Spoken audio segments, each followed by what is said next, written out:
Hey guys, tonight we begin with the extraordinary culinary spectrum of medieval Ireland. A land where one man's dinner was boiled oats and the other's was roast swan stuffed with almond cream and social hierarchy. So before you get comfortable, take a moment to like the video and subscribe, but only if you genuinely enjoy what I do here. And let me know in the comments where you're tuning in from and what time it is for you. It's always fascinating to see who's joining us from around the world. Now, dim the lights, maybe turn on a fan for that soft background hum, and let's ease into tonight's journey together. So you wake up in a damp one-room hut made of wattle and daub. The roof leaks when it rains, which is always, and the air smells faintly of livestock and despair. It's breakfast time, if you're lucky. If not, it's still breakfast time, just with a more existential twist. Your options? Oats, sometimes barley, always boiled. Occasionally, if the gods are smiling and the cow didn't die last winter, you might stir in a splash of milk or a pat of butter. But mostly, it's gruel, a kind of edible beige paste with the consistency of baby food and the excitement of a tax form. Medieval Irish porridge wasn't served in cute ceramic bowls with berry garnishes. It came in wooden troughs, shared communally. This was efficient, and also a great way to get extremely familiar with your cousin's dental hygiene, or lack thereof. Salt was added, when available, which was about as often as sunlight. Sugar hadn't arrived in Ireland yet, and honey was rare and usually reserved for people who owned things like land, weapons, or functioning shoes. So flavour-wise, the goal was not painful. Now let's talk texture. This wasn't the creamy oatmeal of modern breakfast cafes. This was somewhere between mortar and medieval regret. If you dropped your bowl, it could crack the floor, or bounce, depending on how long it had been sitting. And yet, people survived on it, because they had to. Oats grew well in Ireland's damp climate, didn't need fancy tools and could be stored without much fuss. For peasants, porridge was the cornerstone of life, literally. They probably used leftover porridge as building material. Interestingly, porridge wasn't just a food, it could be weaponized. A particularly bad batch might be hurled at invading Normans or used to plug gaps in a leaking roof. Versatility was key in the 9th century. After a soul-crushing bowl of porridge, what's next on the menu? Bread. Not the fluffy, crusty kind that comes in linen baskets at French cafes. No, we're talking flatbread. Earthy, dense, mildly chewy, and just rustic enough to remind you that civilization is optional. Irish flatbread was the people's carb. Made from whatever grain was on hand, oats, barley, sometimes wheat if you were posh, and usually baked over a stone or griddle, it was Stone Age chic meets early medieval budget constraints. The dough had 2 ingredients, flour and water. Optional luxury items included salt, butter, or a slight sense of optimism.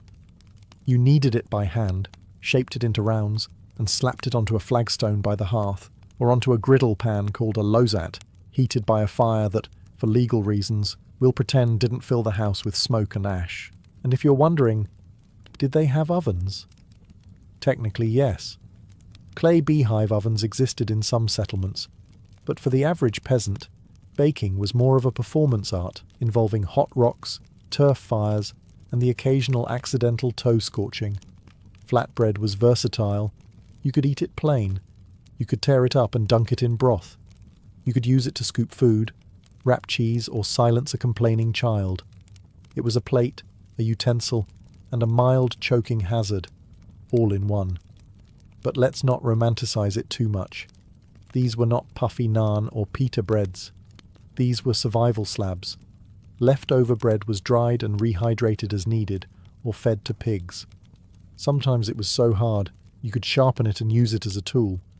That's probably not historically accurate, but honestly it feels spiritually true.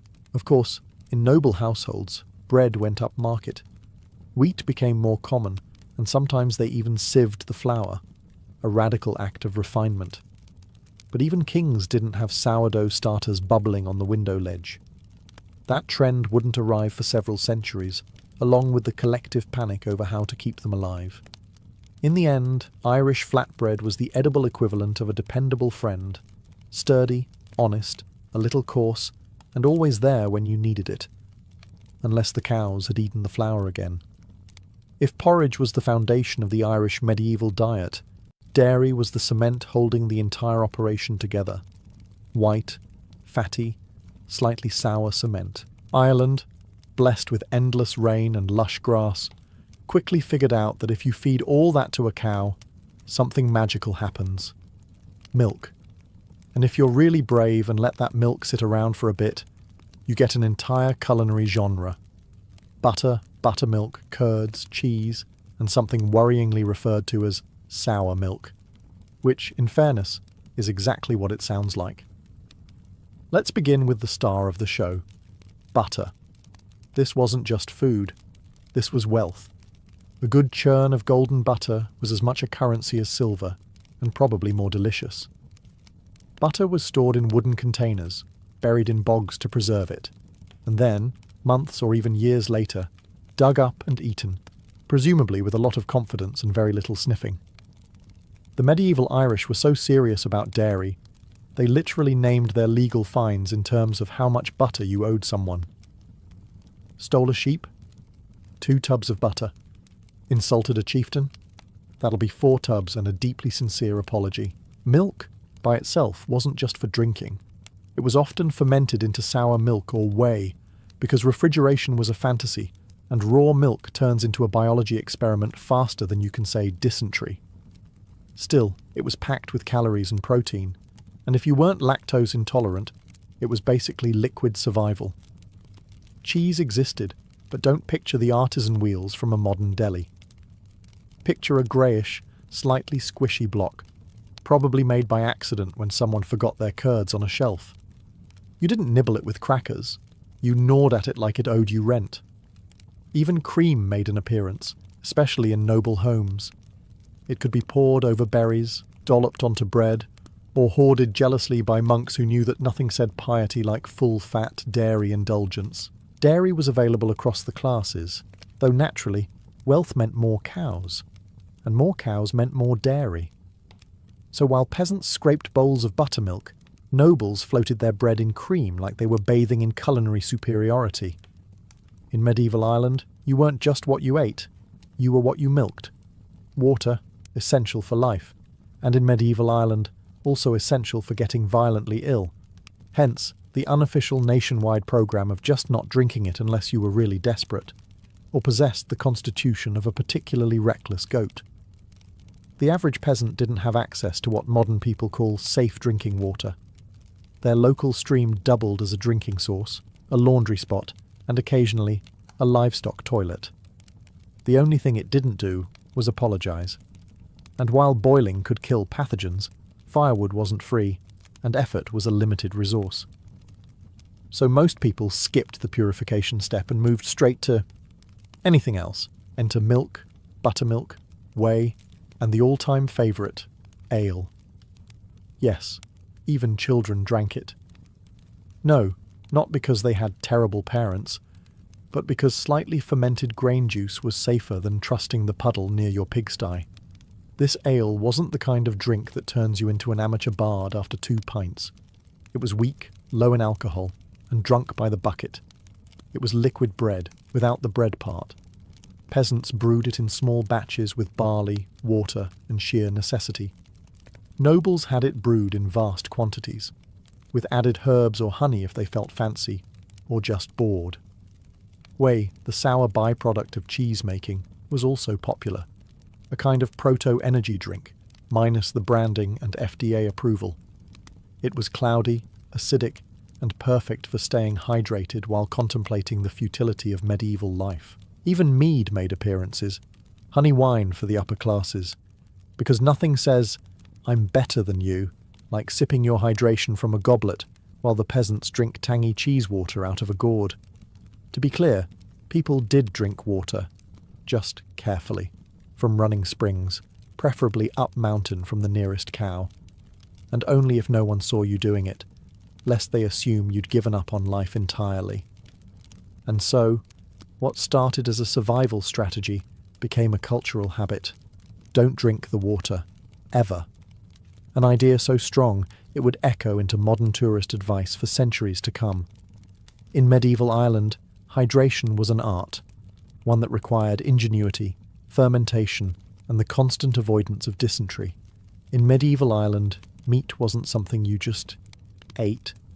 It was something you waited for, like spring, or justice, or your neighbour to finally admit that their goat was eating your cabbages. And when it came to protein, pork was king. Cows were too valuable for their milk and status. Chickens were inconsistent. Fish were seasonal and came with church-mandated guilt. But the pig, ah yes, the humble, oinking lard bank on legs. Pigs were the medieval equivalent of a fridge that refilled itself. You could feed them leftovers, acorns, turnip peels, and questionable moral decisions. They'd eat it all and turn it into delicious future bacon. But here's the catch. You didn't just slaughter a pig casually. You waited and waited until winter. Because once that pig was down, it was go time. Meat had to be preserved, fast, salted, smoked, dried, and prayed over. There were no freezers, no vacuum-sealed Tupperware, and no margin for error. That pig had to feed a household for weeks, or months, if rationed correctly, and you didn't have too many freeloading cousins. The lucky bits, belly, ham, jowls, were smoked.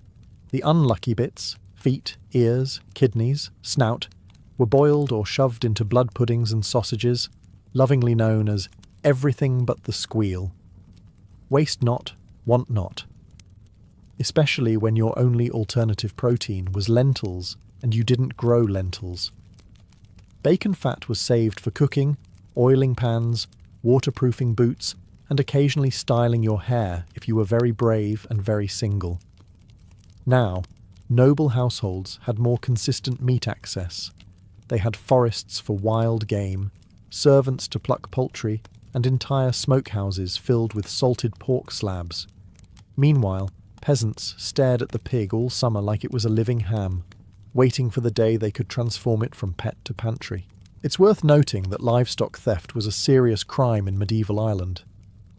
Steal a pig, and you weren't just committing a crime. You were stealing months of planned protein, future stews, and entire winter meal schedules. That's basically medieval terrorism. In short, when the pig finally died, it was a culinary festival, a logistical operation, and a meat-fueled emotional roller coaster. And yes, the neighbours could smell it. And yes, they were jealous. In the medieval Irish diet, vegetables weren't trendy. They didn't come spiralised, roasted with paprika, or stacked in colourful Instagram bowls. No, vegetables were mandatory, in the same way gravity and taxes are. Unavoidable, occasionally unpleasant, and no one really wants to talk about them over dinner. Now, before you picture overflowing farmers' markets with heirloom tomatoes and smug kale, remember, this was Ireland, in the Middle Ages. You grew what didn't die. That meant cabbage, onions, leeks, turnips, and if you were feeling adventurous, wild garlic or something that may or may not have been poisonous. The local rule of thumb: if it kills the goat, don't eat it. Cabbage was practically a national identity. It was boiled, stewed, or boiled again, until it achieved the consistency of wet cloth and the smell of surrender. But it filled stomachs and grew easily in soggy soil, which made it a favourite among peasants and anyone who valued survival over flavour. Leeks and onions were the medieval Irish aromatics. Not that they were used to build complex flavour profiles. No, they were just cheap, pungent, and available, which made them ideal soup fillers and enemy repellents. And then there were the root vegetables, namely turnips and parsnips, also known as potatoes before potatoes. These humble roots were roasted, mashed, boiled, or left in a corner until someone remembered to eat them. They weren't exciting, but they were reliable, like that cousin who shows up to every wedding but never says anything. Interestingly, vegetables were eaten across classes. Even kings gnawed on leeks, albeit more politely and possibly with wine. Monastic gardens were full of leafy greens, grown by men who had taken vows of poverty and presumably anti-seasoning. Still, vegetables came with danger. Without refrigeration, improper storage could lead to spoilage, rot, and unexpected bowel pilgrimages. Peasants learned quickly to cook everything within an inch of its life, not to enhance the flavour, but to murder the microbes. So no, vegetables weren't optional. They were the bulk, the ballast, the roughage that stood between you and starvation. And while no one carved a turnip to celebrate a feast, it was always there. Stoic, damp, judging you from the stew pot. Today, foraging is something hipsters do on Instagram with baskets and hashtags. In medieval Ireland, it was what you did when your garden failed, your pig was still alive, and you had too much pride to steal from your neighbour. Foraging wasn't cute. It was a full-time gamble.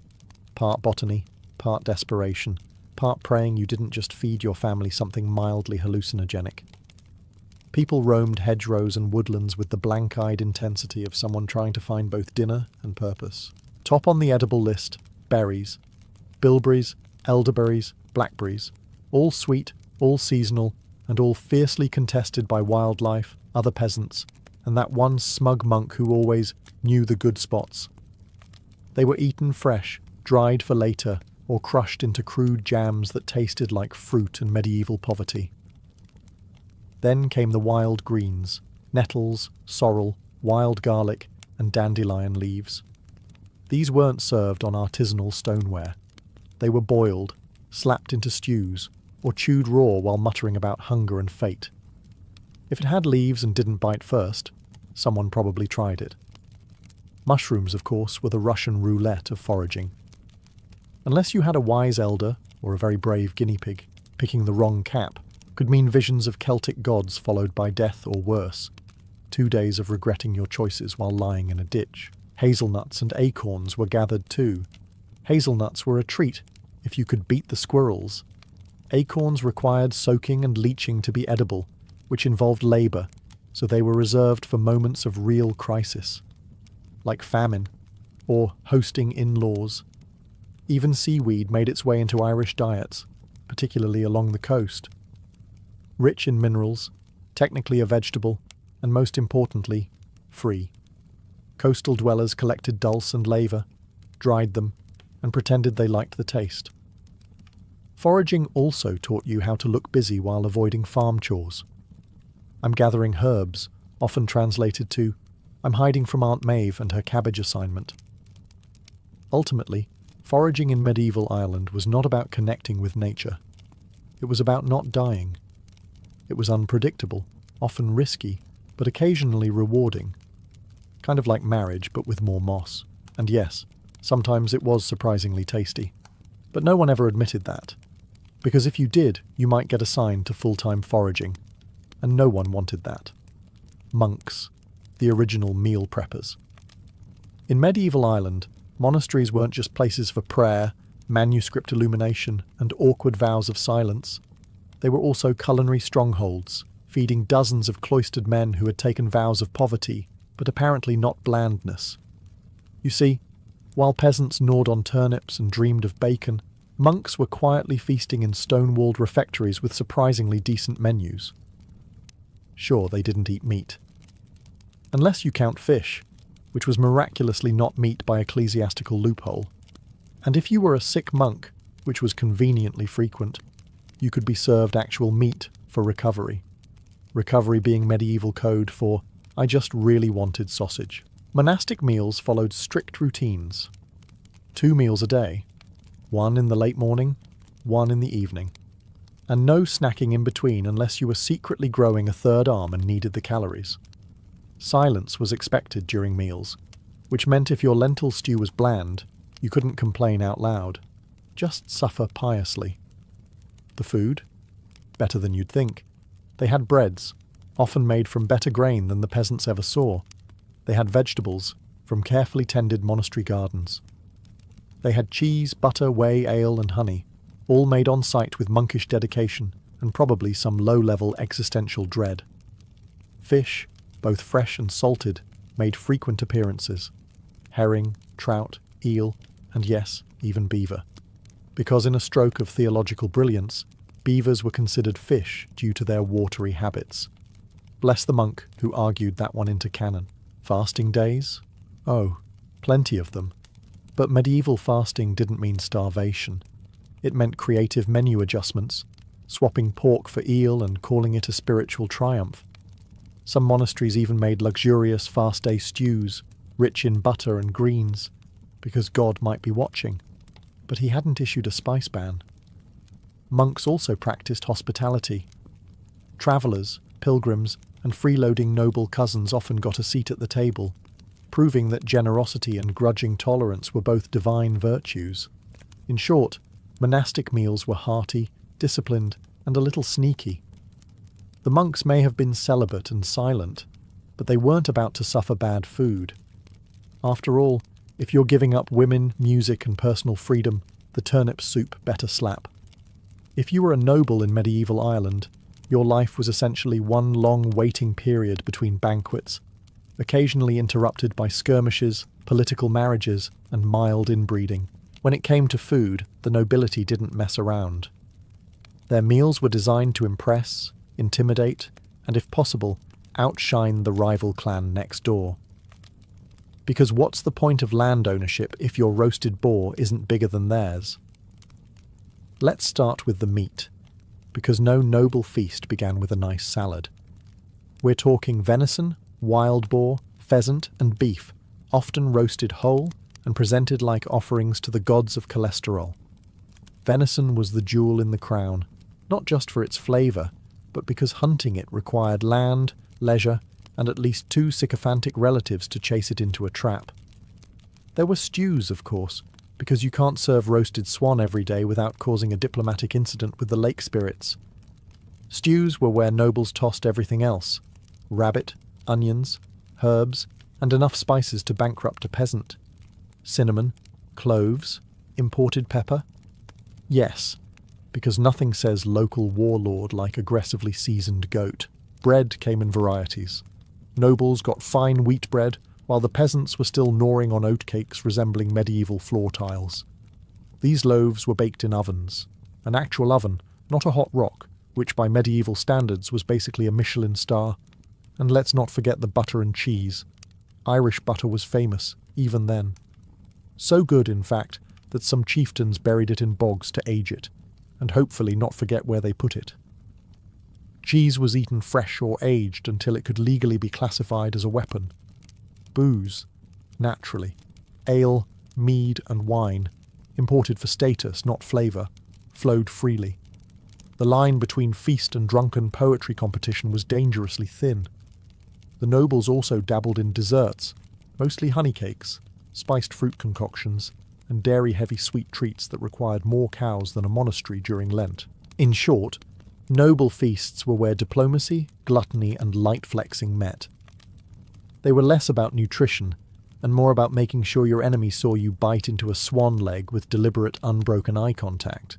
Before sugar elbowed its way into every medieval pastry like a high-maintenance guest at a feast, there was honey, golden, sticky, slightly bee-adjacent, and the undisputed ruler of medieval Irish sweetness.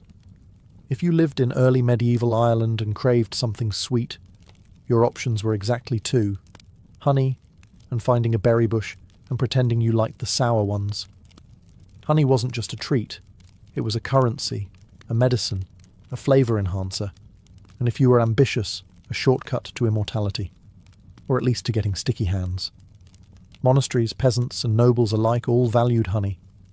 It flavoured porridges, glazed meats, fermented into mead, and was occasionally smeared on wounds. Because medieval science worked like this. Is it sticky? Then yes, it probably helps. Beehives were prized property. The Irish even had legal codes about them. Accidentally knock over your neighbour's hive and suddenly you're in a court dispute over bee manslaughter. No joke. There were fines for honey theft. That's how sugar-deprived everyone was. And the bees? Medieval Ireland treated them like royalty. They had laws protecting them, poems praising them, and monks who'd spend hours documenting their behaviour, which might have just been a clever excuse to avoid scrubbing latrines. In the kitchen, honey went everywhere. It turned gruel into a dessert and made old bread feel like a gift from the gods. It was drizzled on cheese, stirred into oatcakes, and mixed with herbs for sauces that made turnips slightly less bleak. Then there was mead, the original, oops, I fermented honey, and now I'm tipsy drink. Mead was consumed by everyone from warrior poets to sulking monks on festival days. It was a drink of celebration, ritual, and occasional brawls. Even kings were obsessed. Some early Irish rulers demanded beekeeping as part of tribute. If you couldn't send men to war, at least send a few jars of the good stuff to keep the High King's desserts buzzing. Let's talk about mead, the original liquid courage of medieval Ireland. Brewed by monks, gulped by warriors, and revered by poets who couldn't handle their cups. Mead was made by fermenting honey with water, which sounds simple until you realise it involves waiting. Something medieval people were disturbingly good at. The result? A golden drink that tasted like sweet sunshine and ruined many respectable decisions. You didn't drink mead because you were thirsty. You drank it because someone declared a feast, or you just made eye contact with a bard and now it's duel by lyre time. In Irish society, mead had an almost mythical reputation. It wasn't just alcohol, it was status, ceremony, and sometimes your only friend on a cold, rainy night when the sheep judged you too harshly. The High Kings drank it from horned goblets, while lesser nobles drank it from slightly less prestigious horned goblets. Peasants? They mostly watched and regretted being born without a title. And of course, there were mead halls, medieval Ireland's answer to the nightclub. These were not quiet places for contemplation. Picture a smoky wooden hall full of bearded men trying to outboast each other, while a harpist played a tune that slowly devolved into, "Why does everyone keep singing over me?" You weren't a real king if you didn't host a mead-soaked feast where someone tried to recite their family's entire genealogy mid-burp. Poetry competitions broke out, riddles were hurled like insults, and occasionally someone would declare eternal loyalty to a potato. Mead also had spiritual cachet. Monks brewed it in monasteries under the polite fiction that it was for medicinal purposes. But if you peeked into any abbey cellar, you'd find rows of bubbling barrels, and at least one brother passed out in the corner, dreaming of bees. Flavour-wise, it ranged from cloyingly sweet to shockingly potent. You could infuse it with herbs, spices, or berries, assuming you had any left after the pigs stole them. Mead was adaptable. Mead forgave you for your sins. Mead laughed with you, then made you fall face first into a peat bog. And so, in the grand buffet of Irish drinks, mead was the queen bee.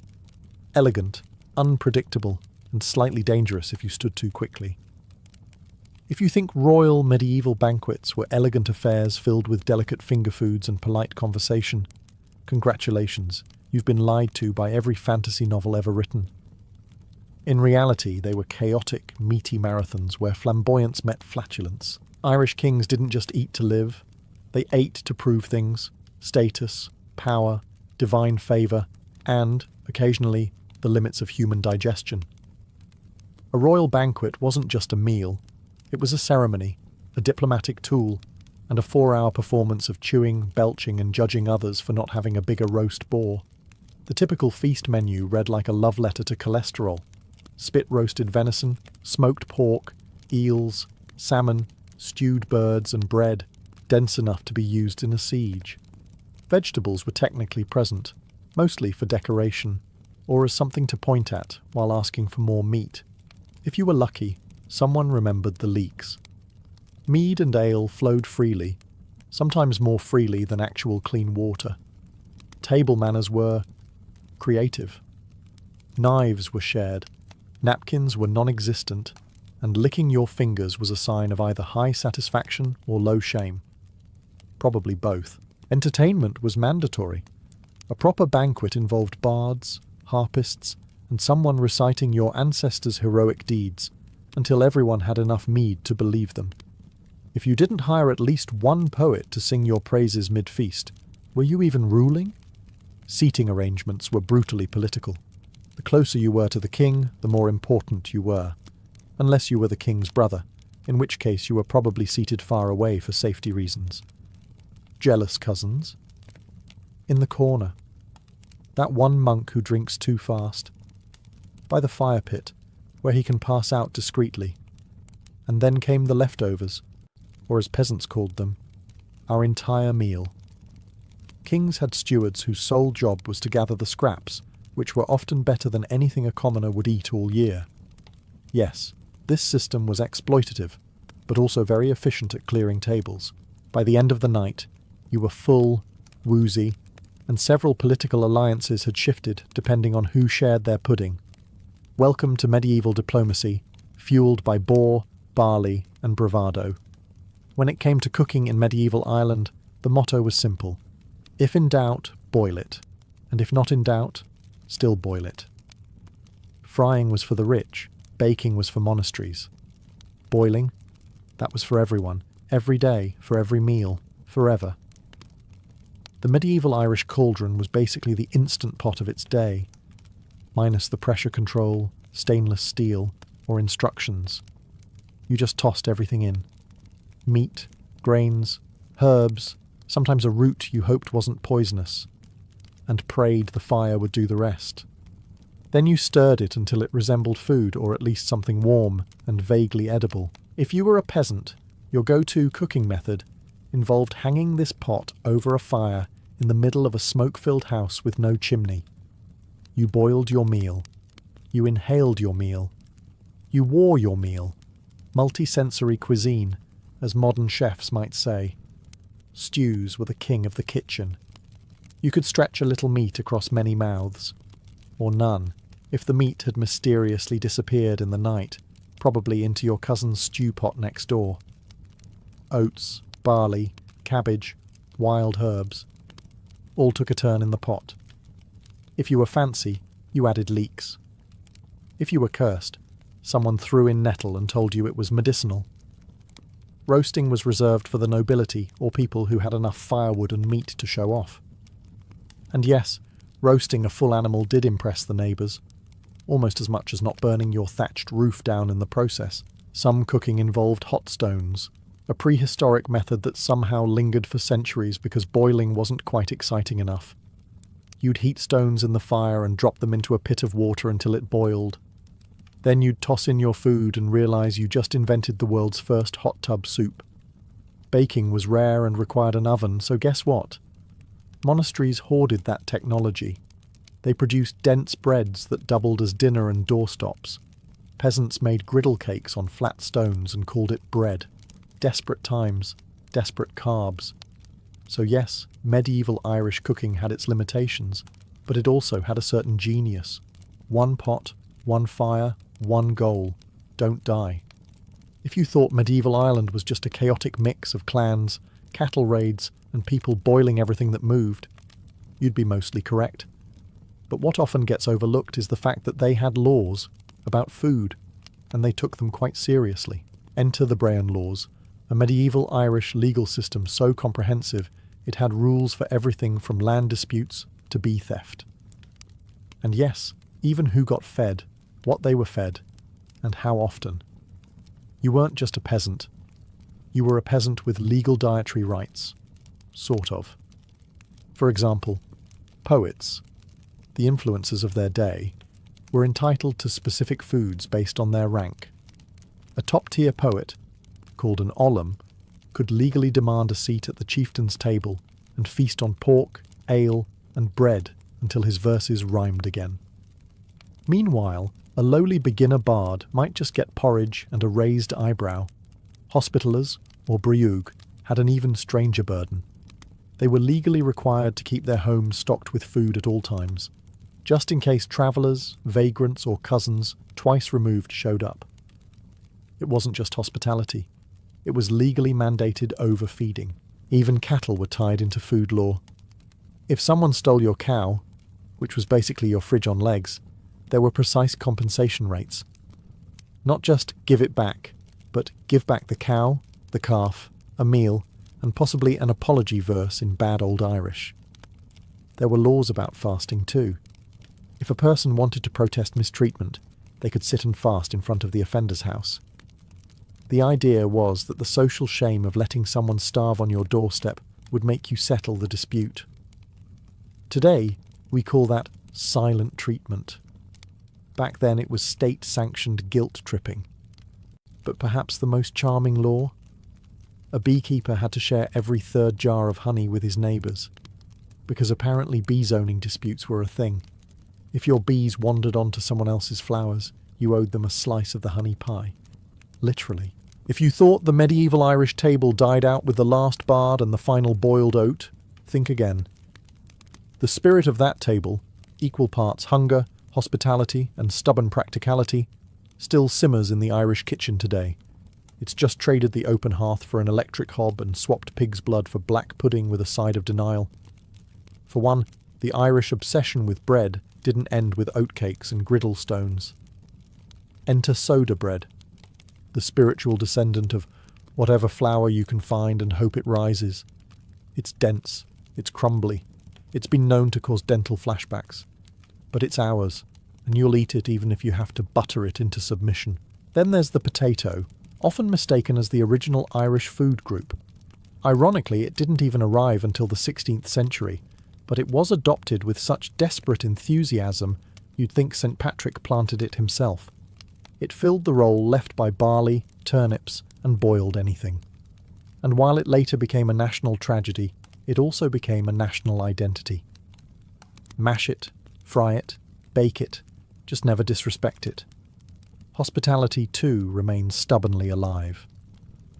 The medieval requirement to feed your guests, still very much law, only now enforced by your nan with tea, scones, and thinly veiled guilt. Refusing seconds, treason, thirds, expected. Irish dairy, once a sign of wealth and political clout, is now quietly responsible for half the world's butter consumption and the other half's cholesterol. The same land that gave us fermented mare's milk now gives us Kerrygold. Progress. Even food laws haven't quite vanished. Modern Ireland may not fine you for bee mismanagement anymore, but try leaving your neighbour's dinner invitation unanswered and see what happens to your reputation at the parish bake sale. In the end, the legacy of the Irish table isn't just in recipes, it's in resilience, resourcefulness, and relentless feeding.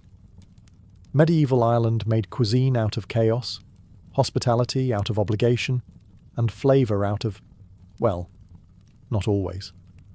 But they tried.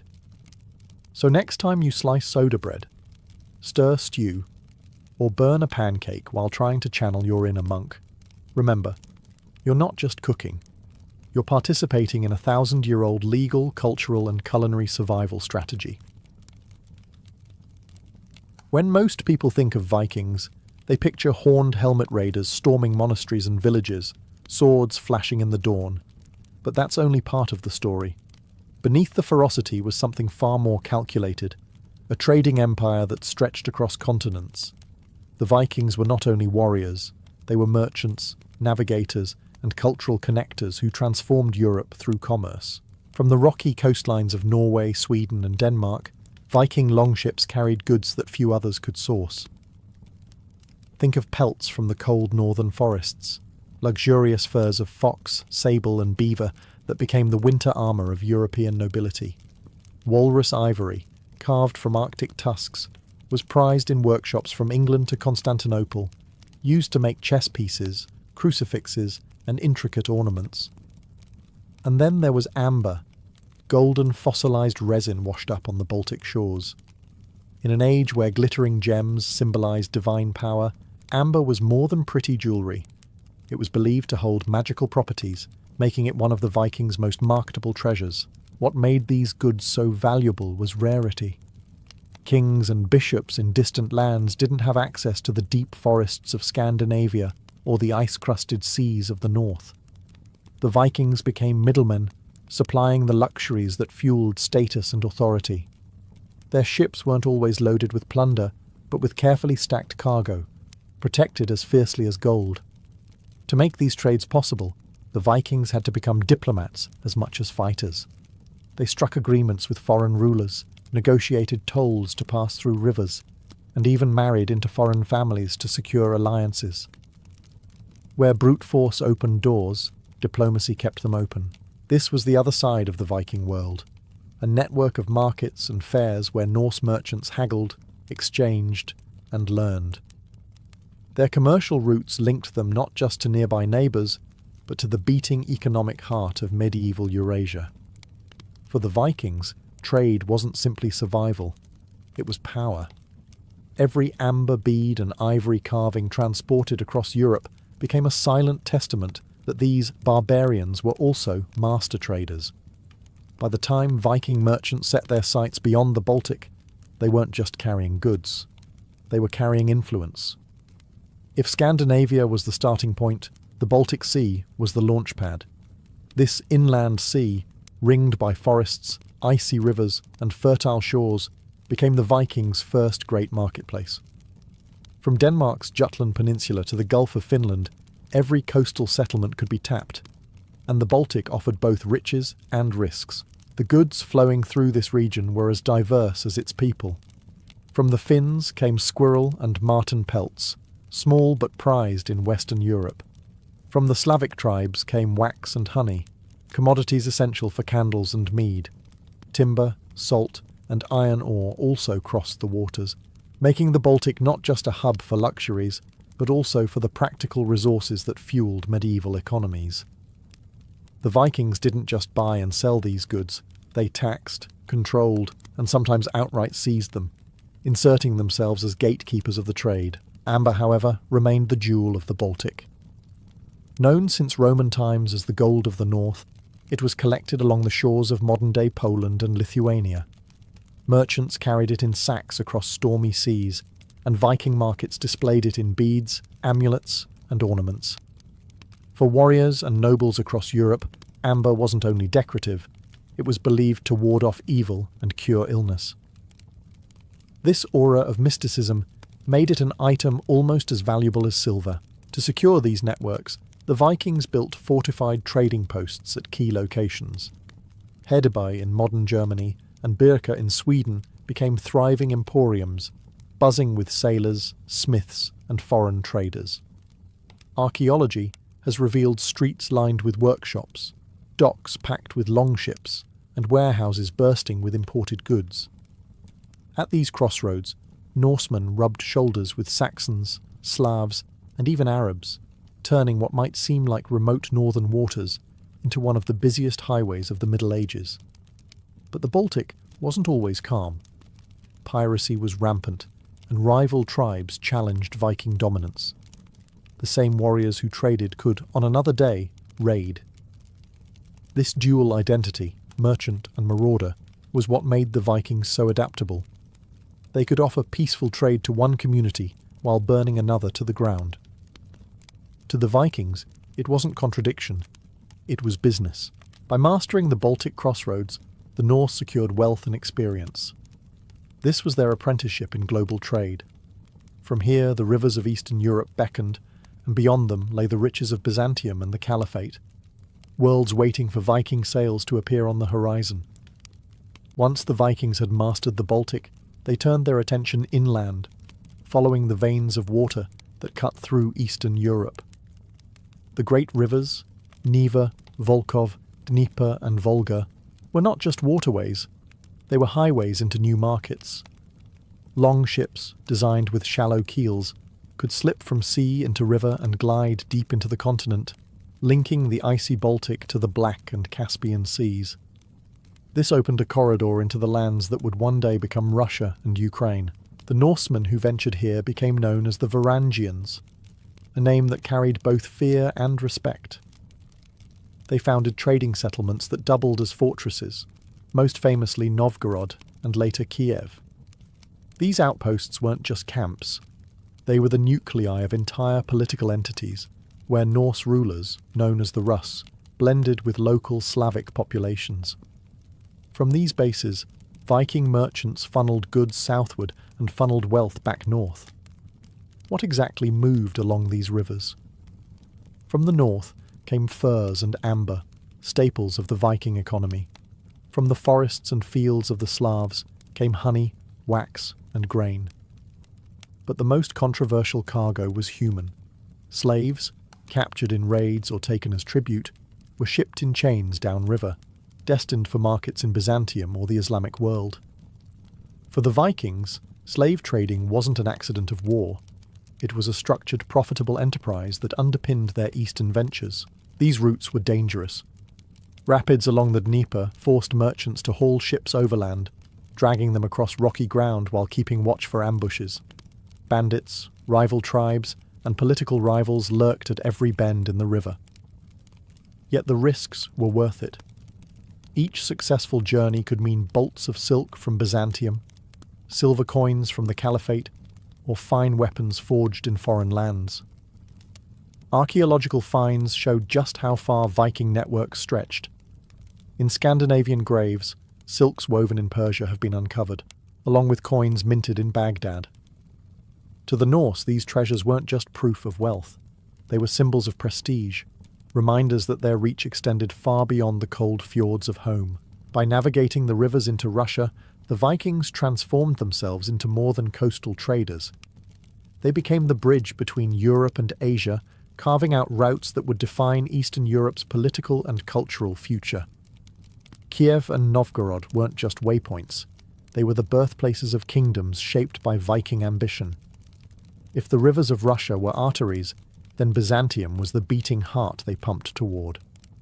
The city of Constantinople, known to the Vikings as Miklagard, the great city, was the ultimate prize. No other medieval capital dazzled with such wealth. Its markets overflowed with silk, spices, jewels and perfumes. Its walls glittered with mosaics. Its harbour bristled with ships from every corner of the known world. For Viking merchants, reaching Byzantium was like stepping into another universe, where gold was not myth, but currency, and luxury was everyday life. The journey south was punishing.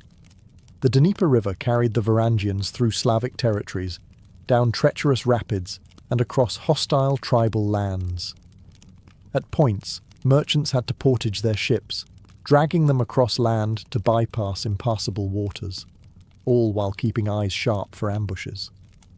But once the Golden Horn of Constantinople came into view, every blister and scar was worth it. Byzantine officials, wary of barbarian invaders, didn't just fling open the gates. Trade was carefully regulated. Foreigners could only dock in designated harbours, sell goods in restricted markets, and were subject to Byzantine taxes. Yet the Vikings accepted these terms because the payoff was immense. In exchange for their northern wares, furs, wax, honey, and especially slaves, they received silk robes, embroidered garments, fine wine, and coins of pure gold. For warriors accustomed to rough wool and mead, such luxuries were transformative. These goods became status symbols back home, proof that a man had seen Miklagard with his own eyes. It wasn't only goods that flowed. Cultural exchanges reshaped both worlds. Norse sagas speak of Constantinople's massive churches and the grandeur of the Hagia Sophia, inspiring awe in visitors. Many Varangians, too, were recruited into Byzantine service as mercenaries, forming the legendary Varangian Guard, an elite unit of axe-wielding bodyguards who protected the emperor himself. Serving in Byzantium meant silver-filled purses, but it also meant honour and prestige upon returning north.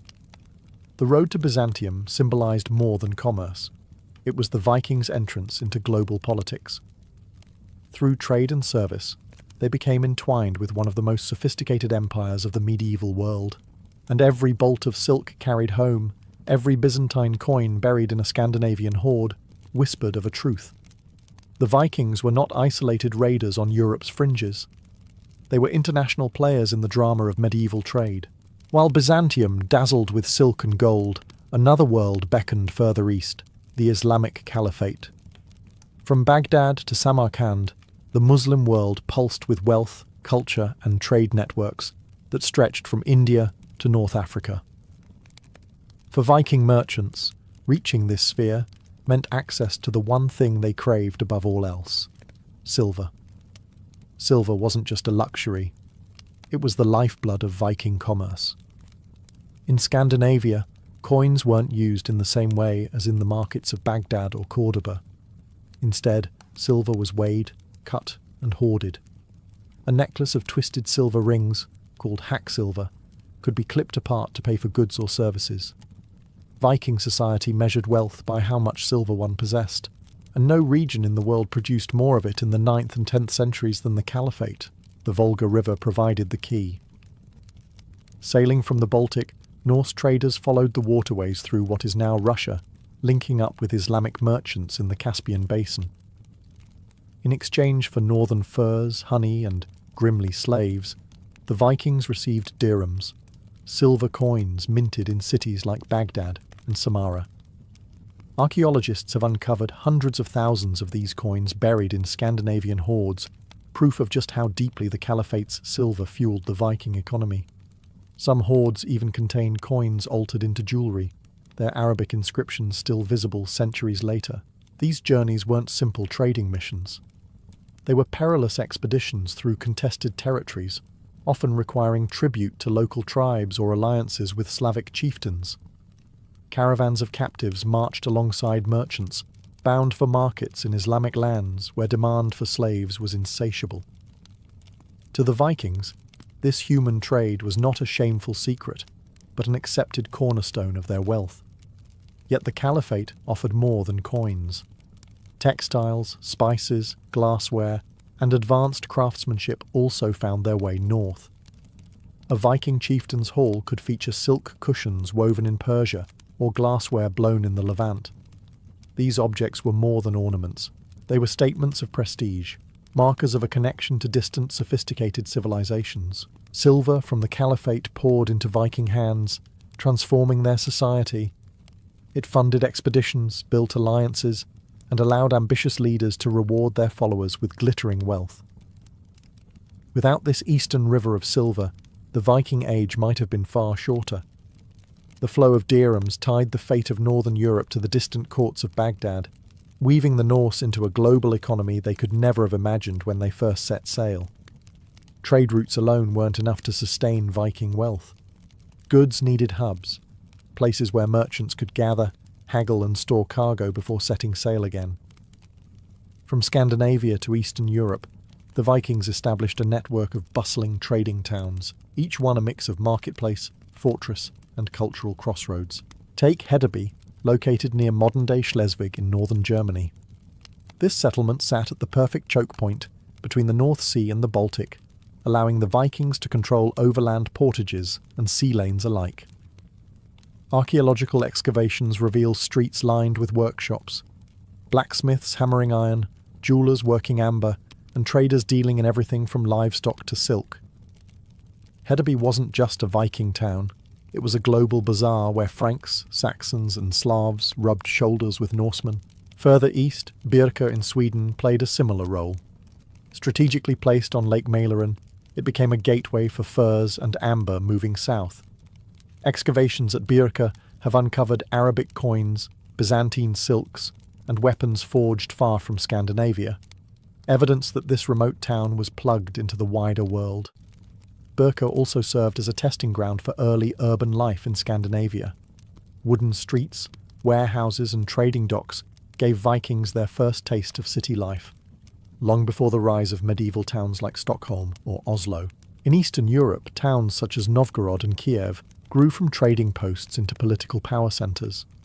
Originally fortified camps, they expanded into thriving cities, mixing Norse, Slavic, and Byzantine influences. Kiev especially became the linchpin of the Dnieper trade, controlling the flow of goods and tribute down to Constantinople. These markets were not static, they were engines of transformation, turning Viking raiders into rulers and traders into princes. Life in these towns revolved around more than trade. Markets drew entertainers, craftsmen, and even missionaries. Hedeby and Birka both show evidence of Christian influence arriving via merchants, centuries before conversion swept Scandinavia. A Viking market wasn't just about coins changing hands. It was where cultures collided, where stories of distant lands were told, and where a peasant might glimpse luxuries otherwise reserved for kings. These trading towns were vital stepping stones in the Viking commercial empire. Without them, long-distance routes would have crumbled under their own weight. They provided stability, warehouses for goods, and a sense of permanence in a world often defined by movement. For the Vikings, markets weren't just places of business, they were symbols of power, prestige, and the growing sophistication of Norse society. Behind the glitter of silver and silk, one commodity fueled Viking trade more than any other: human beings. The Norse called them thralls, and they were captured in raids, bought from neighbouring tribes, or taken as tribute. While modern eyes see this as one of the darkest aspects of Viking commerce, in the medieval world it was brutally normal and immensely profitable. From the earliest raids on Anglo-Saxon England to campaigns deep into Slavic lands, Viking longships often returned not just with gold or livestock, but with men, women and children bound in chains. These captives were forced into two fates. Some remained in Scandinavia as household servants, field labourers or concubines. Others were transported along the great rivers and seas, destined for markets in Byzantium and the Islamic Caliphate, where demand for slaves was relentless. The mechanics of this trade were stark. A raid might devastate a village, after which survivors were rounded up and marched to the nearest Viking market town. From Hedeby to Kiev, traders organised sales where thralls were exchanged for silver, weapons, or foreign luxuries. Archaeological evidence from Dublin, a Viking-founded city, suggests it became one of the largest slave markets in Europe, its streets echoing with the cries of captives awaiting shipment abroad. In the east, slaves were among the most valuable exports. Byzantine aristocrats employed them as servants and soldiers, while in the Caliphate, slaves filled roles from domestic workers to harem attendants, and even soldiers in elite guard units. For Viking merchants, the human trade was a steady and lucrative source of wealth, far more reliable than sporadic raids or seasonal fur hunts. Yet this trade wasn't without impact at home. The influx of slaves allowed Viking chieftains to expand their estates, increasing agricultural production and consolidating their power. A wealthy household might include dozens of thralls, their labour freeing free-born men for warfare or trade. Over time, this reliance on unfree labour shaped Scandinavian society itself, creating stark divisions between the wealthy elite and those bound in servitude. The slave trade reveals the duality of the Vikings, adventurous explorers and ruthless profiteers. While their sagas celebrate voyages and battles, the silent backbone of their economy was this grim commerce. Silver hoards buried in Scandinavian soil, Byzantine silks draped over chieftains' shoulders. Many were purchased at the cost of human freedom. For the Vikings, the slave trade was not an unfortunate byproduct of conquest. It was business as usual, and it tied their world to a global system where people, tragically, were currency. Every trade route is more than the movement of goods. It is the movement of ideas, languages, and traditions. For the Vikings, commerce was never a one-way street. Each time a longship docked in a foreign harbour, it carried not only furs and amber, but also curiosity. And every time it returned, it brought back fragments of the cultures it touched.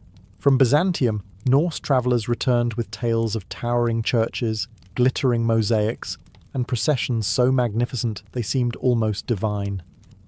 Some brought home crosses and icons, the first seeds of Christianity that would eventually take root in Scandinavia. Others carried back new shipbuilding techniques or architectural styles, weaving foreign craftsmanship into local traditions.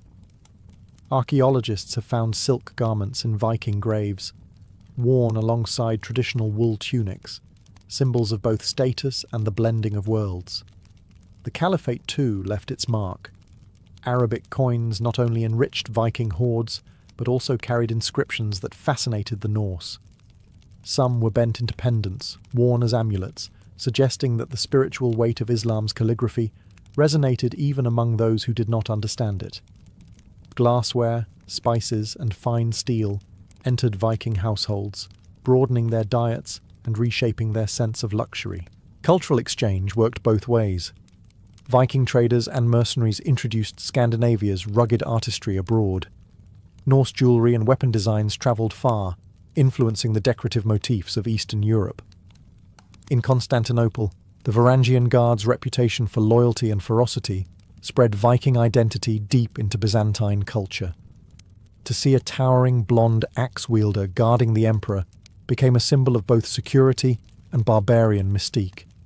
Even language bore the marks of these encounters. Loanwords filtered into Old Norse, reflecting new goods and ideas. Likewise, Slavic and Greek dialects absorbed hints of Viking speech. These exchanges stitched together distant communities into a shared fabric of medieval connectivity. Back home, these influences reshaped Norse society. Viking chieftains displayed foreign luxuries as symbols of authority. Rituals, clothing, and even burial customs evolved, reflecting contact with far-off civilizations. A Viking grave in Sweden might hold both a traditional sword and a silk shroud woven in the east.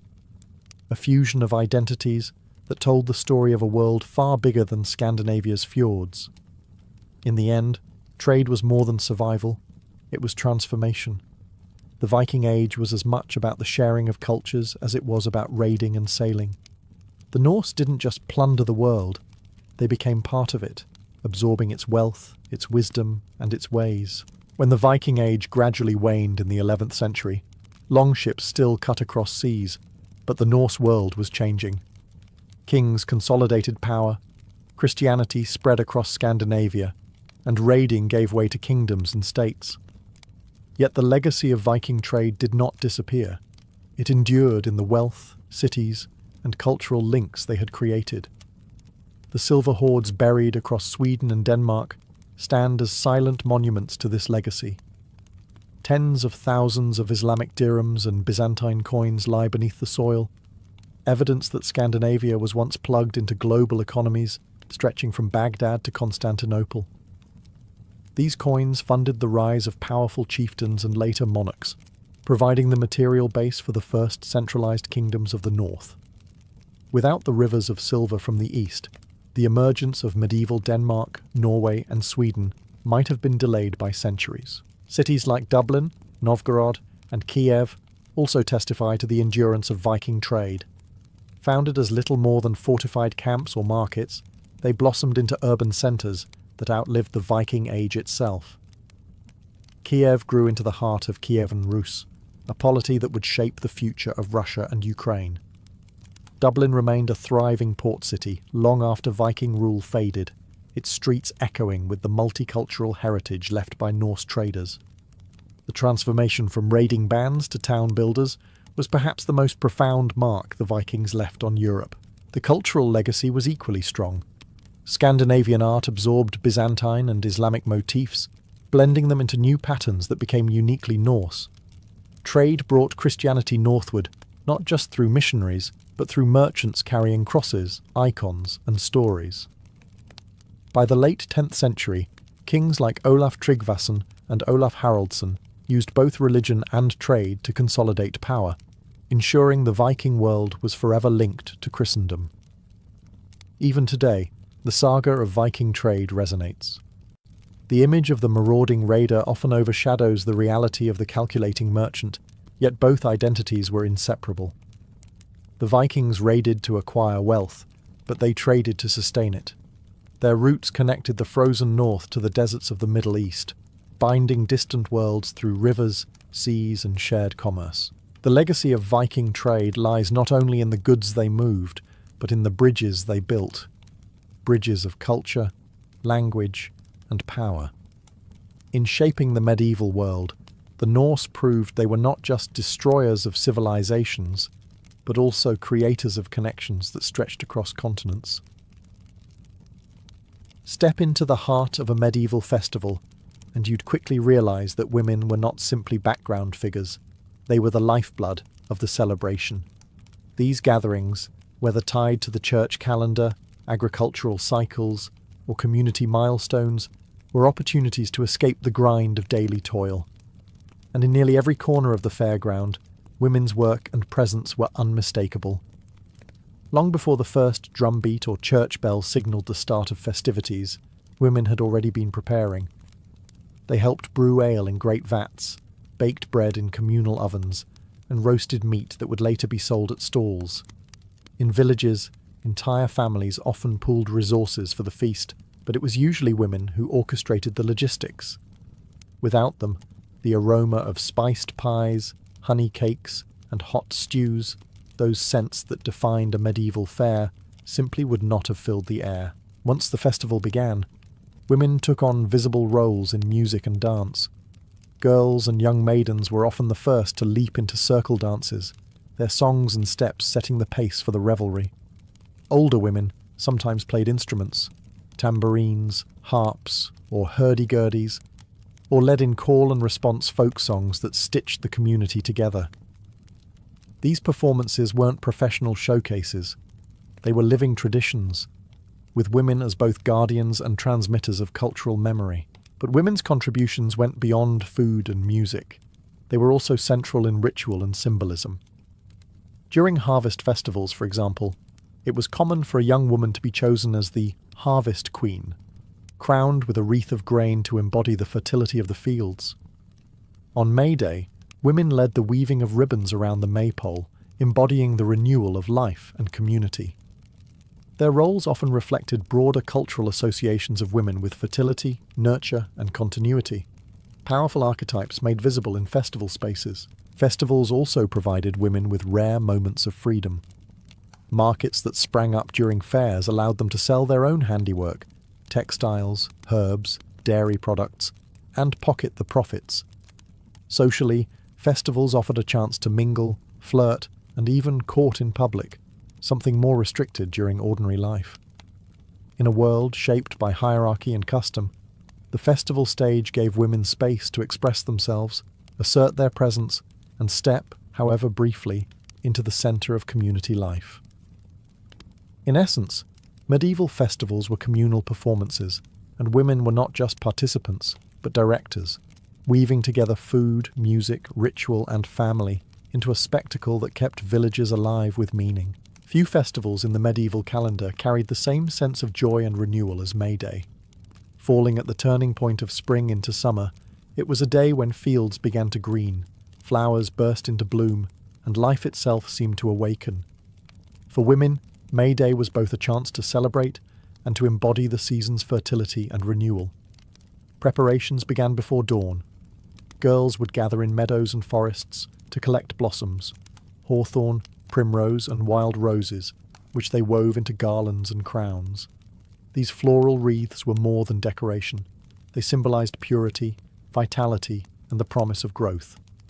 When worn by maidens, they carried an added charm, a signal to the community that spring was not just a season of crops, but of courtship. Central to the celebration was the maypole, a tall wooden pole erected in the village green. Women played a crucial role in the ribbon dance, weaving bright strands around the pole in spirals and patterns while music played. The dance, often led by young women, was both playful and symbolic, an ancient ritual tied to the cycles of fertility and abundance. It was believed that the harmony of the ribbons mirrored the harmony of nature itself, fields flourishing, livestock multiplying, families growing. May Day also brought the tradition of choosing a May Queen, almost always a young woman from the community. Crowned with flowers and seated on a makeshift throne, she became the symbolic embodiment of spring's vitality. Her role was ceremonial, but her presence carried weight. She represented not just youth and beauty, but the community's collective hope for prosperity. Songs and dances often revolved around her, and for one day, she was the axis of the celebration. Music, laughter, and food carried the festival into the evening. Women's voices led the singing of ballads, some playful, others laced with echoes of older pagan traditions.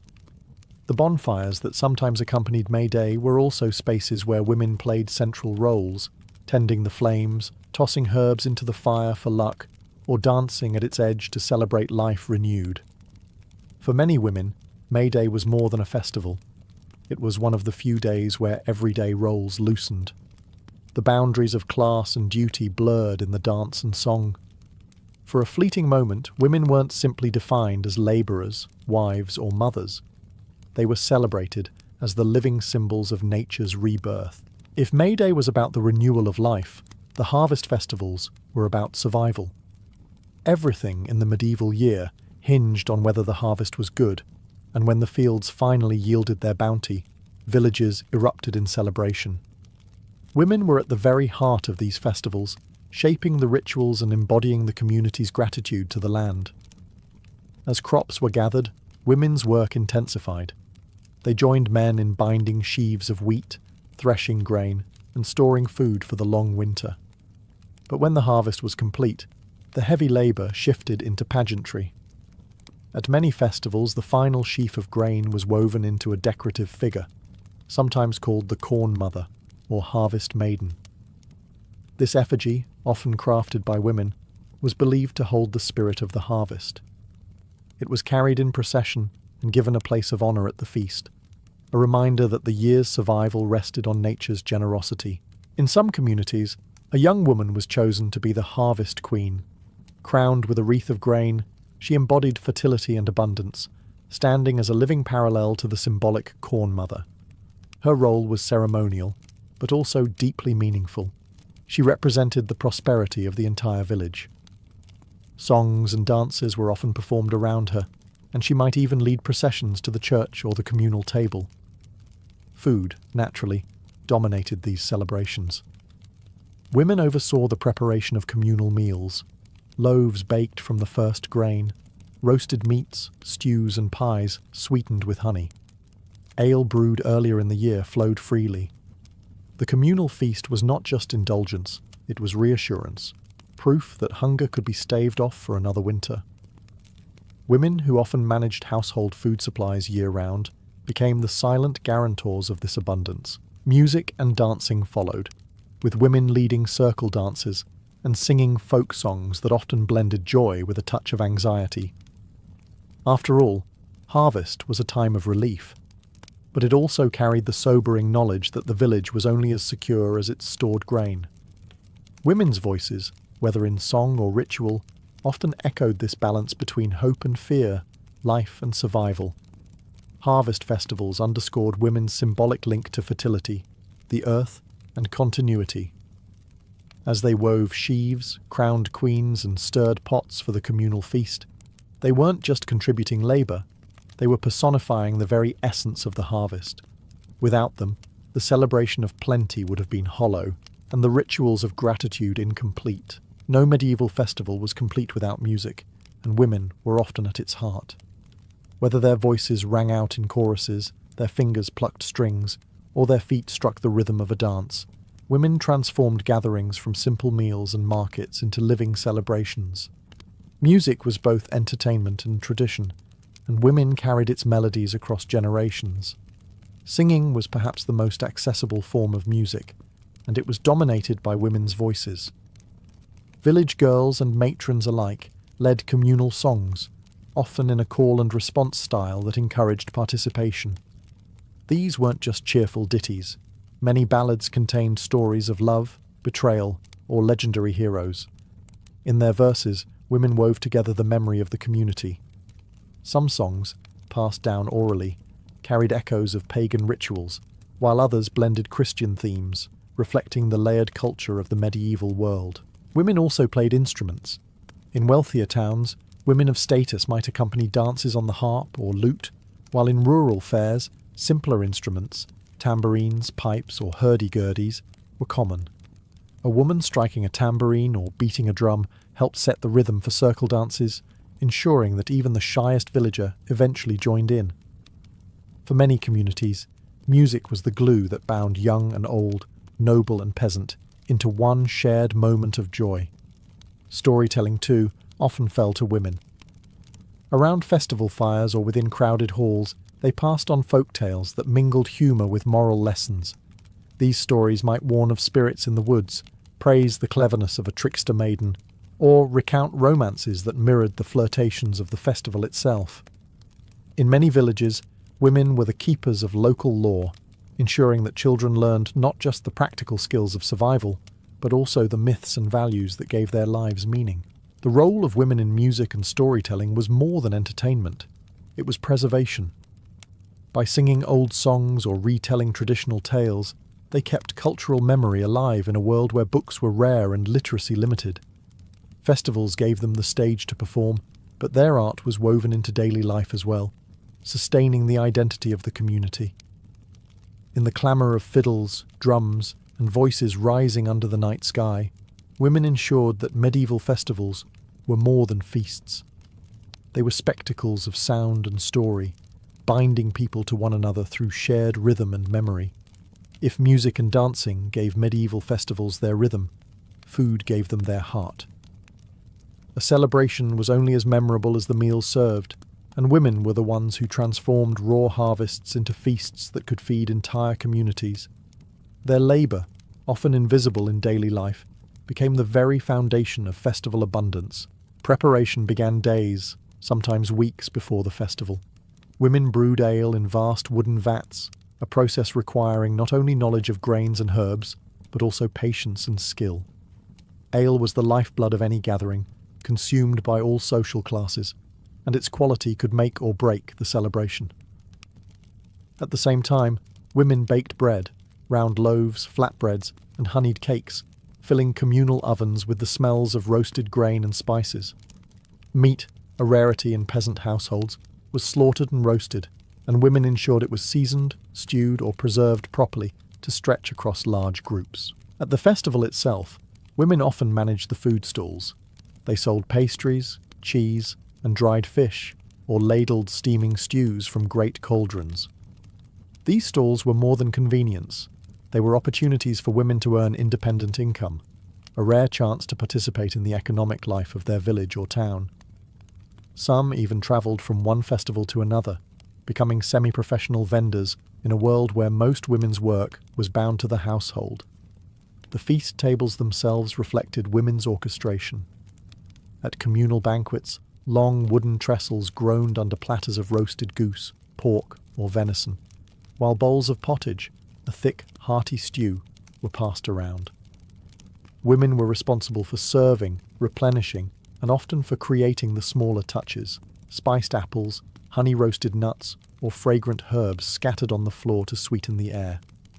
Their skills turned necessity into celebration. Feasting also carried symbolic weight. At harvest festivals, the first loaves baked from the new grain were sometimes prepared and blessed by women before being shared. In religious feasts, women helped prepare offerings or meals for the poor, weaving charity into the fabric of the celebration. Their role was not only culinary, but also spiritual, linking nourishment with ritual.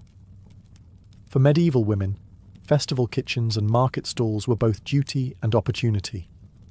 Their labour was central to the success of any celebration, and their ability to transform the year's produce into a feast symbolised the abundance of the community itself.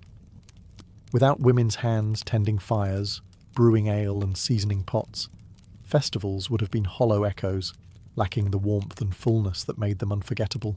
While medieval festivals carried the joy of music and food, they were rarely just about merriment. Most were tied to the religious calendar, blending Christian observances with older folk customs. Women played central roles in these rituals, sometimes visible, other times quietly woven into the background, yet always essential to the spiritual rhythm of the celebration. On feast days tied to saints, women decorated village churches with garlands of flowers, woven herbs, and candles. These decorations were not merely ornamental. They symbolized devotion, care, and the offering of beauty to the divine. Women also prepared altars and organized processions, often carrying candles or sacred relics through the village streets. In larger towns, noble women might sponsor these processions, their wealth funding the pageantry of banners, vestments, and choirs. For peasant women, even weaving garlands from the fields carried weight. It was their contribution to honouring God and sustaining communal faith. Festivals also carried traces of older, pre-Christian customs that women often preserved. During midsummer bonfires, women threw herbs into the flames, believing they offered protection from illness and misfortune. In harvest rituals, they wove the final sheaf into corn dolls or harvest mothers, symbols of fertility and abundance, which were then kept through the winter until spring planting. These rituals may have been reinterpreted under Christianity, but women's roles as guardians of seasonal cycles remained constant. In many celebrations, women embodied ritual figures: the May Queen, crowned with blossoms, or the Harvest Queen, adorned with grain, stood at the centre of ceremonies. These figures were not chosen randomly. They represented fertility, hope, and continuity. Through them, women became living symbols of the land's bounty and the community's future. Even in pilgrimages tied to festival days, women were prominent. They travelled with family or neighbours to holy shrines, sometimes leading songs along the road, other times offering hospitality to fellow pilgrims. The act of walking, praying, and singing together strengthened both faith and communal bonds, and women's participation ensured that these journeys carried both practical and spiritual nourishment. In essence, women wove religion and ritual into the fabric of medieval festivals. Their labour, voices, and symbols transformed gatherings from mere parties into sacred observances that reassured the community of divine favour.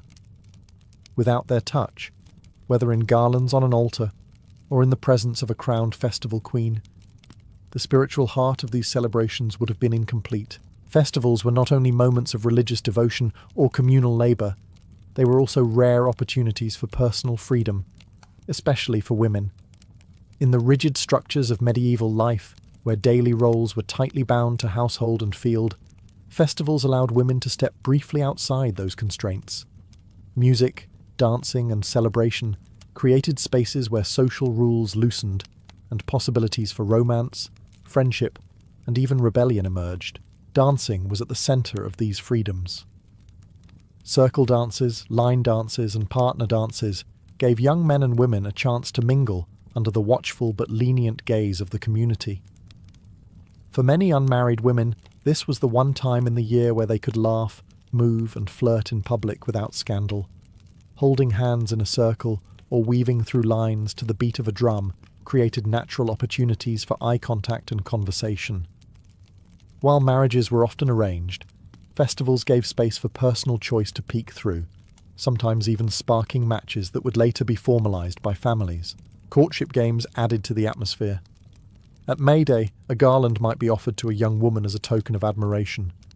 At harvest festivals, songs with playful verses teased participants, pairing women and men in mock romances. Even the role of the May Queen or Harvest Queen often carried undertones of admiration, as the chosen young woman was celebrated not just for symbolic fertility, but also for her beauty and grace. Older women, too, found space in festivals to step outside their routines. Mothers and matrons joined the dances, sang with neighbours, and relished the chance to laugh freely.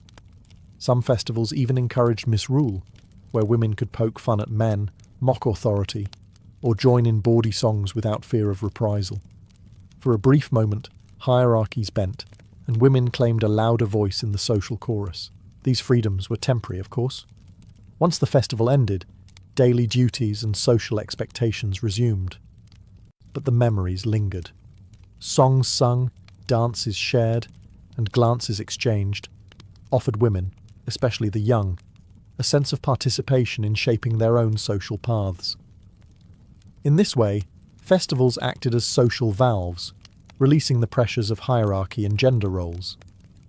For women, they were not escapes from reality, but reminders that beneath the weight of duty, there was also joy, choice, and the possibility of change, however fleeting. While music and dancing filled the air, another heartbeat of medieval festivals was the market. Stalls lined the village green or town square, brimming with goods that turned a festival into an economic engine. And here, too, women played indispensable roles, not only as buyers but as sellers, crafters, and entrepreneurs in their own right. Many women prepared weeks in advance, setting aside goods to sell at fairs. Peasant women brought baskets of eggs, butter, cheese, and honey, products of household labour that could fetch a good price during festivities.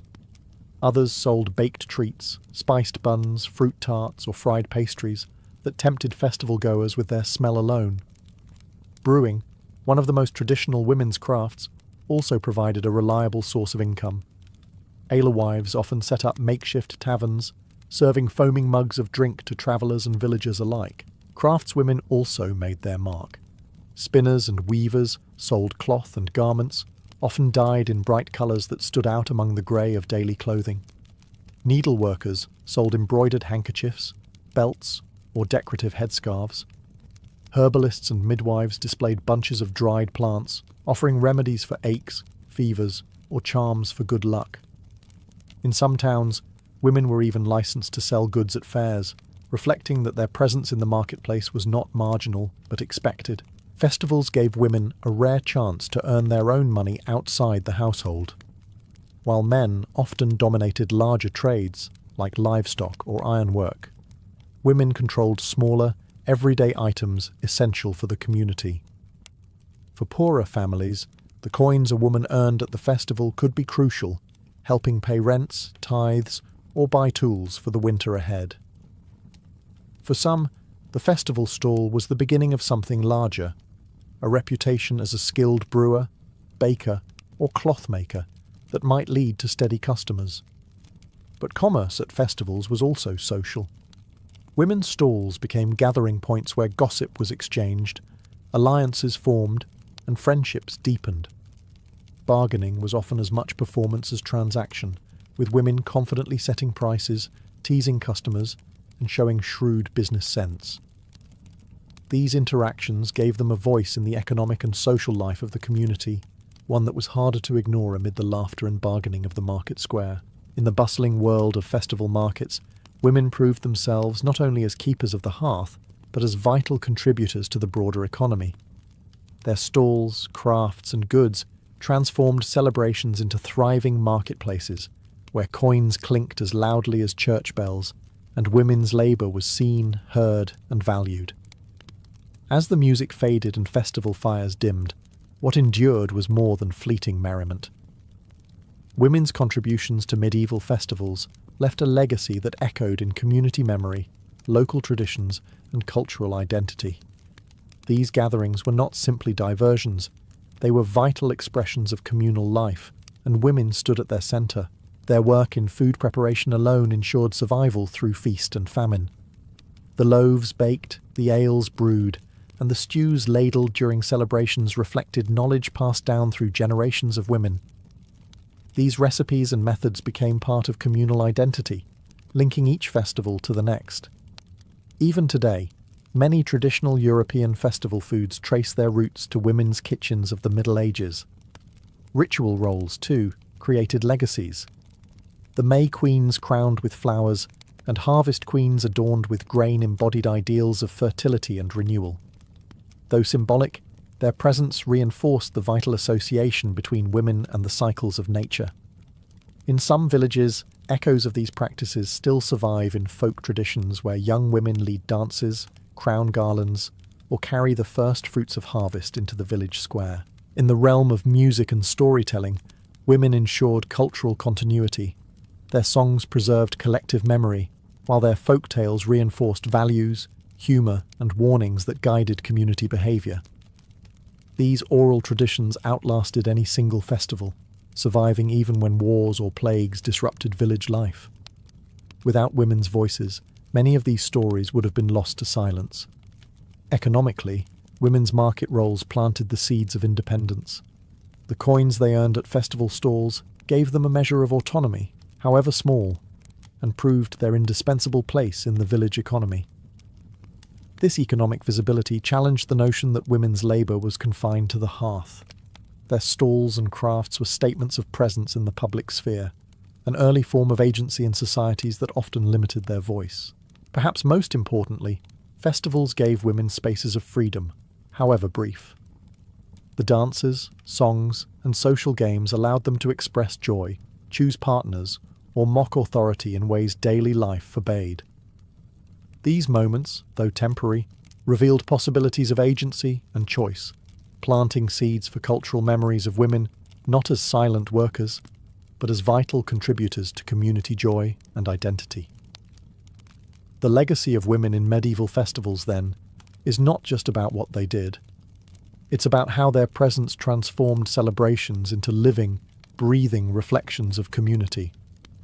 Without their hands, voices, and spirit, medieval festivals would have been hollow shells. With them, they became enduring symbols of survival, continuity, and shared humanity. To imagine a medieval woman setting out on pilgrimage is to imagine a life suddenly broken free of its usual boundaries. In an age when most women rarely travelled farther than the next village market, taking to the open road was nothing short of radical. Yet thousands of women did just that. strapping on shoes, lifting walking staves, and stepping onto paths that led to Canterbury, Santiago de Compostela, or even Rome itself.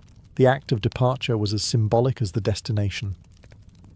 Leaving one's home meant leaving behind fields, hearth, and the expectations of daily labour. For married women, this sometimes required permission from husbands, while widows and unmarried women often had more freedom to go. The pilgrimage was both a religious duty and a personal gamble, for travel was dangerous.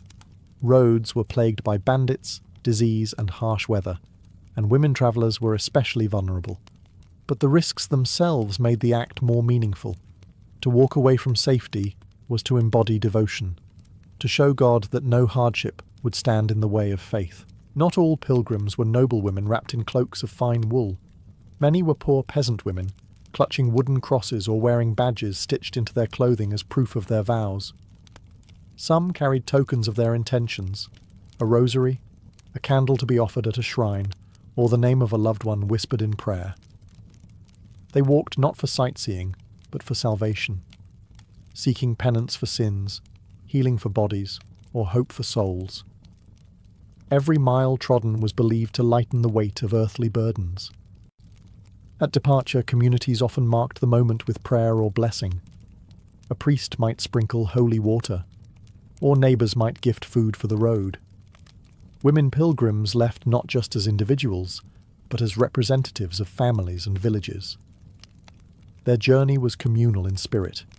When a woman walked, she carried the grief of a sick child, the sins of a husband, or the fears of an entire household on her shoulders. Thus, the first step was more than physical.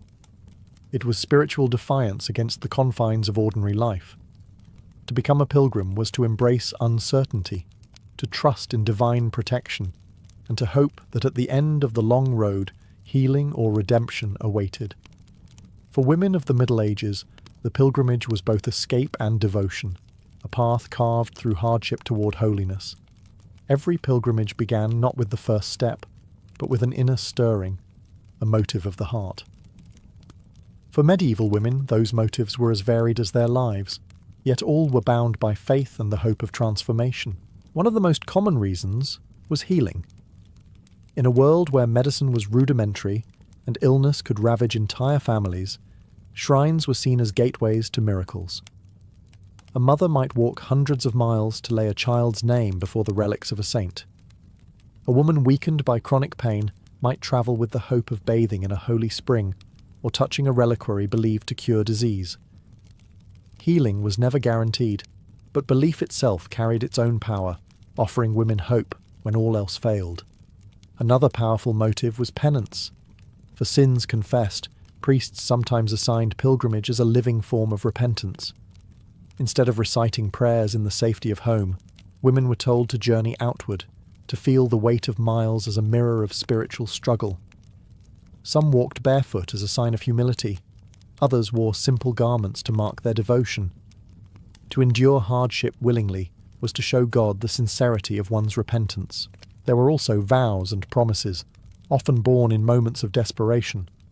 A woman facing childbirth might swear to walk to a shrine if her life and her child's were spared. A widow mourning her husband might pledge to visit a saint's tomb to honour his soul.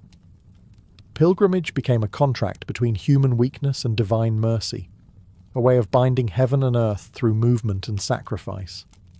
For others, the motive was renewal. Pilgrimage offered a rare chance to step outside the strict boundaries of village life, to breathe a different air, to see other faces. For women whose days were measured by chores, markets, and endless duty, the road itself became a kind of freedom. The act of walking among strangers, joining processions, and hearing chants in new languages expanded their world, and in turn, their faith. In every case, pilgrimage was more than travel. It was an act of longing. Whether for healing, forgiveness, or a glimpse of life beyond the familiar, women walked with hearts heavy yet hopeful. Their motives revealed the depth of their devotion, turning each journey into a moving prayer, stitched mile by mile into the fabric of the medieval landscape. For female pilgrims, the journey itself was as important as the destination. Medieval pilgrimage routes spanned entire continents, carving paths that connected small villages to the greatest holy shrines of Europe.